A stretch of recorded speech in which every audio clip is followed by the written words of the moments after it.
The Candle Flame Fairy Tale. Do you know where Linny went? Why, she followed her nose, of course, so as not to go and get lost. After some time, she came to an ice cave.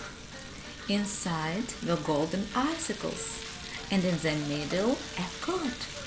There were paintings of flowers on front of it, and on the back two white swans, and beneath the swans a magic inscription written upside down so that no one could understand it.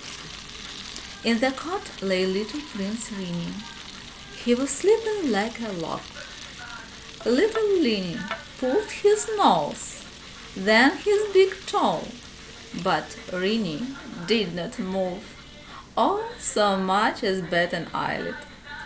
Just then there were thunderous footsteps outside the cave, and in came two ugly giantesses.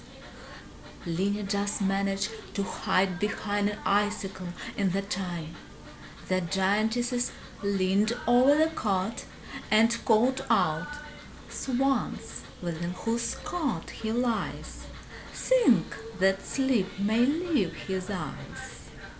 The swans sang, the prince woke up, and the giantesses growled at him, "Will you take one of us for your wife?" The little prince put out his tongue and said, "Pigs might fly." At this, the giantesses flew into a rage and shouted, "Swans, within whose cot he lies, think that sleep may close his eyes." The prince fell fast asleep again, and the giantesses left the cave.